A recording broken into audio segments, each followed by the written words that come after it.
What's up, everybody? Welcome into another episode of Profit Picks. If you are new, we do always start the show by being transparent. Yesterday, I had one play. It was one winner. It was the over in the Spurs and Timberwolves game. If you watched the first quarter, the first half, you probably didn't watch the rest of the game if you had the same bet that I had. But we got there.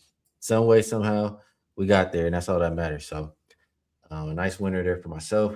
That'll make me now 17-10. Vino, hopefully your day was as good as mine or better. Yeah, it did turn out good, Skee. It turned out to be a 3-1.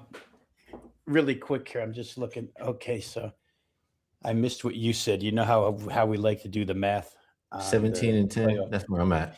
17-10 and 28-17 is 45-27. I'll get the calculator in a That second. But sounds pretty 45 and good. 27 combined, very solid for the playoffs right now. The early game, goodness gracious, I feel like I should have had 4-0 because I had the Philly Knicks game over 213.5 and a 31-point fourth quarter where the Sixers just go dry for the last 6.5 minutes of the game, only scored 3 points, kind of ran out of gas. But the second game, I was tied to that San Antonio game pretty strongly. Skee had 3 plays, all involving total. San Antonio first half total over. After the first quarter, I was, not real happy, but they did get there, put up 59 first half, then full game total, got over 113.5. San Antonio's full game team total, and then, of course, the full game total itself. So I was tied to that total in 3 different ways, wound up being a 3-0 and a 3-1 on the day. So again, the combined efforts here in the playoffs are 45 good, 27 bad. And I'll just highlight the fact 62.5%. there you go, 62.5, and I'll do it for you. I'll highlight the fact that I think I'm right here. Skee's now 5-1 with 5% play. So I'm ahead 21 units. I'd imagine Skee's ahead. We're probably in the vicinity of 60 plus units in the playoffs right now. So been good. Been good. We'll try to keep it going here today. And we have, like usual, another 2 games we're going to talk about. We will start with the Cavs and the Pistons. Opened up -3.5, has not moved. Total opened up 215.5. Pretty much staying there. There are a few 216s out there. Sam Merrill is questionable. Kevin Herter is doubtful. Man, this Cavs team, just first thing that came to my mind is a lot of the games where Sam Merrill was out is when the Cavaliers were looking pretty bad. And it makes sense. They just really rely on his spacing. Now, they did pick up a couple other guys, right? Like they picked up Keon Ellis, who helps, and he had some shots in that last game. But and Strus got healthy. But they definitely do play better, or need that spacing that Sam Merrill provides. And just listening to Atkinson talk, that's what he was saying, talking a lot about it, was their spacing wasn't correct. And he was saying that's the cause of some of these turnovers. Do you think that's why Detroit's defense looks so good? Do you think the Cavs offense can be trusted more tonight here, Vino? Do you think the Cavs will ever be able to play defense? I know you like to look at it from a totals perspective. What do you think here, Vino?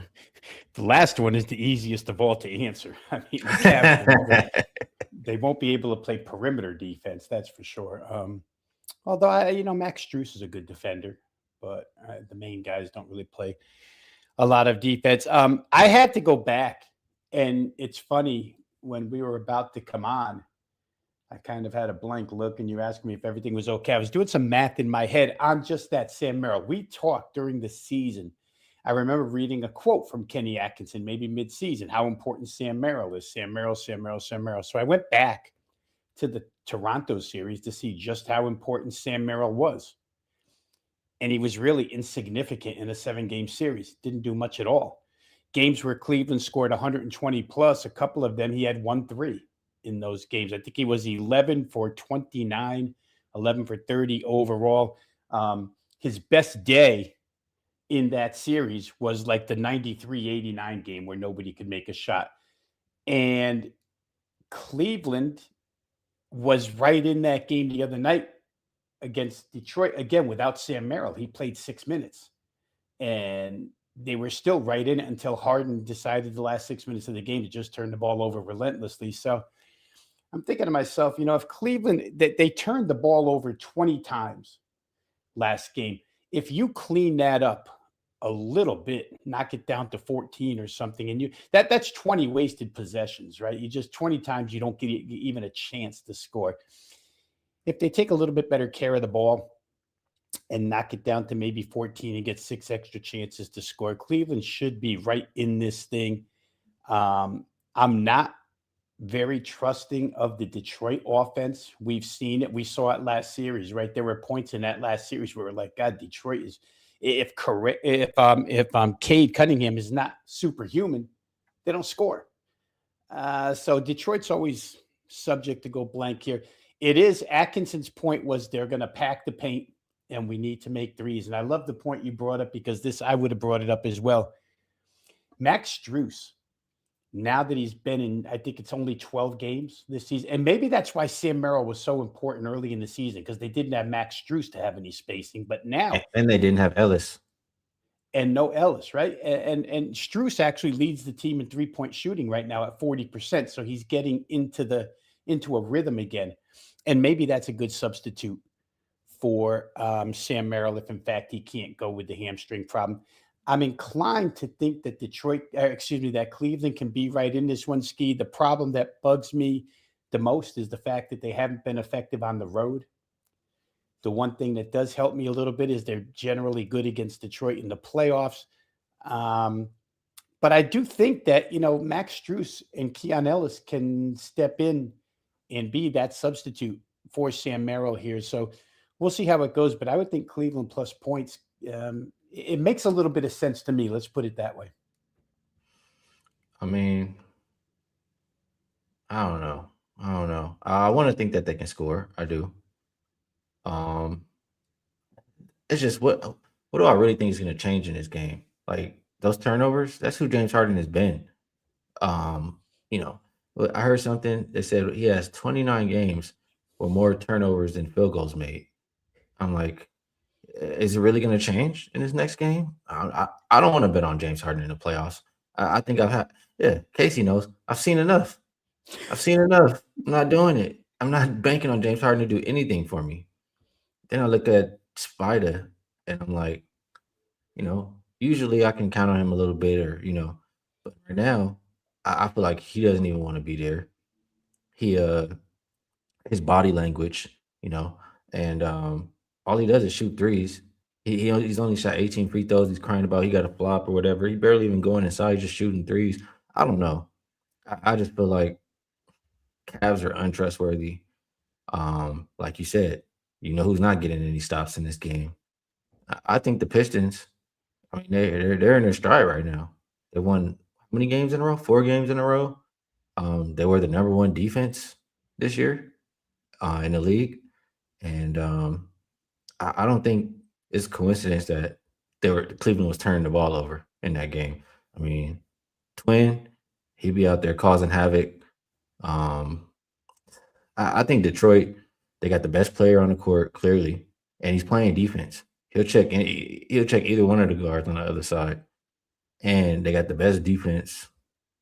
I would say the best coach right now too. It's hard to think that they're not going to win at home. Anything else you want to add here, Vino? No, I think that you need if you're going to back the Cleveland side, you definitely need Donovan Mitchell to play better. His shooting has been so inconsistent throughout the playoffs. If you definitely need him. If there's a step up time, it has to be now. And like we said earlier, the Strus thing I think is important if Merrill can't go. It's playoff time, and I've said repeatedly as we do these shows that I don't like to take a lot of regular season stuff into account.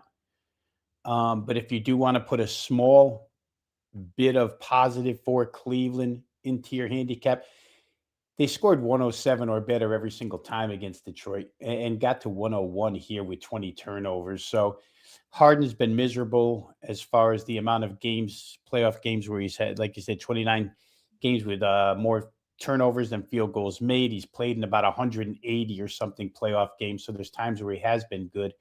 We'll see what happens tonight. I for one, If I was going to back Detroit Ski, I'd have to know that there's somebody other than Cade that can score the basketball. And I'll give Jalen Duren a little bit of credit. He's come back somewhat. And Tobias, again, I keep mentioning Tobias because he keeps being pretty good. Aside from those two, they got a bunch of crooked shooters on that team, a lot of crooked shooters. So we'll see how the whistles go. Might depend on this. I think that was another point I saw in a article made. A quote was, "It really depends." In fact, it was the Detroit head coach Biggerstaff. Bickerstaff. Yeah, I heard him. He He said, "They said, allow us to play If our we can put game, our allow us to hands play on you, physical." yeah, yeah. If we Then, can put hey, our hands on you, you're in yeah, trouble." So yep. we'll see what Zach Zarba and company do tonight. I think it's Zach Zarba, Curtis Blair, and maybe Carl Lane are the three officials here tonight. We shall see. It's a one-way ticket for me. You guys know, I'm just no way in hell I'm going near James Harden. I'm done. I'm done. All right. Lakers and Thunder. This one is, it looks like the same lines as yesterday. My on screen is kind of blanking out now, but actually the total is a little bit less than yesterday. And as far as the opener, it's right on par for the opener. Kennard is questionable. Vandy is doubtful. Still no Luca. And we know J Dub is out for OKC. I mean, Vino. I told you I was scarred after that first time late because I said I don't. I've seen, like I said on the last game, I've seen enough. I don't need to see any more. You won't catch my money on the Lakers until you might not catch him at all, actually. But I mean, another game where OKC just smokes them. SGA doesn't even have a good game. Lakers banged up. What's going to change here? It could get worse. That could be the change. It could get worse. I mean, you just said there's no way I'm getting anywhere near James Harden, and I would say there's no way I'm getting anywhere near the Lakers right now. I think last show we did when these two played series opener, somebody put it in the chat, and then you said it yourself. When's the last time the Lakers scored 100 points? They didn't do it last game either. And then you start missing extra pieces. Luke Kennard is somebody they were depending on in that Houston series to score.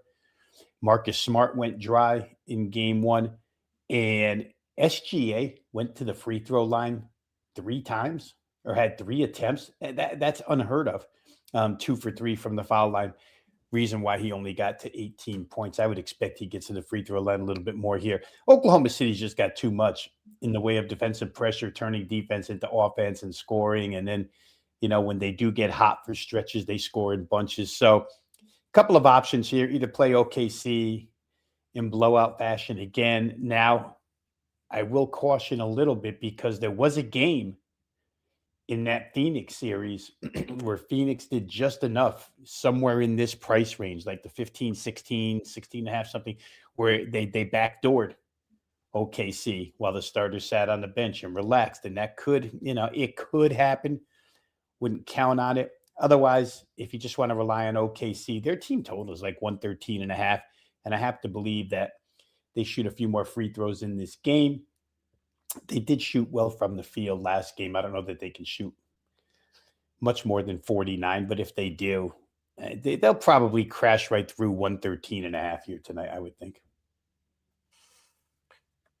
That's the show for today. I'm gonna stay away from this game. But we'll wrap it up, do a little bit of promo, and get out of here.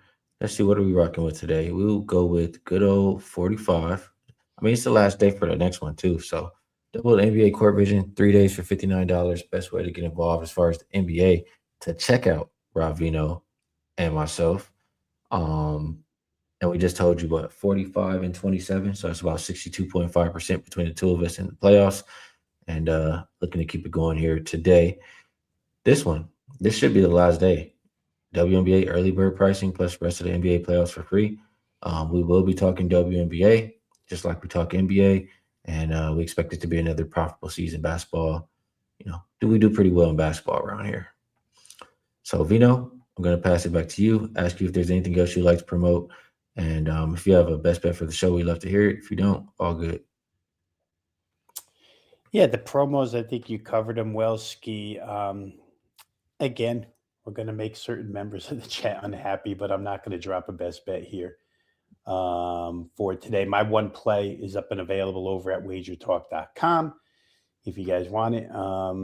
again, I did see something in the comments section where um, a listener or a viewer actually made the point that we try to make all the time, Ski. It's not that we don't want to reveal what we're playing here, but it's when you only have one play, and we do work for a company that wants to sell the play. They don't want us running around on videos giving that play out for free. So sometimes we do and we disguise it a little bit, but again, I saw somebody talking about listening skills. So we're getting through a little bit, Ski. If you're listening, if you are listening closely, you're hearing a lot of the direction.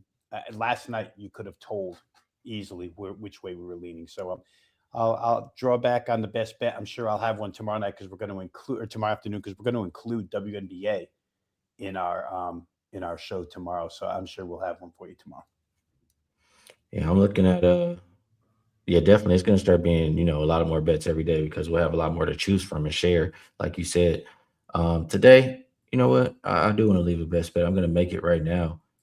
And I can get I'm That's looking at I can get a -3, -115, or 3.5, 110. I'll take the three, five with the 5 cents. Um Going with the Pistons. I mean, I told you all the reasons not to trust James Harden. I mean, my boy Jay said in the chat, when they show you who they are, believe them. And he don't even look like he cares. Honestly, when we look at him in the post conferences in general, he never cares. It's just who he is in the playoffs. Um, I'll expect more turnovers versus best defense again.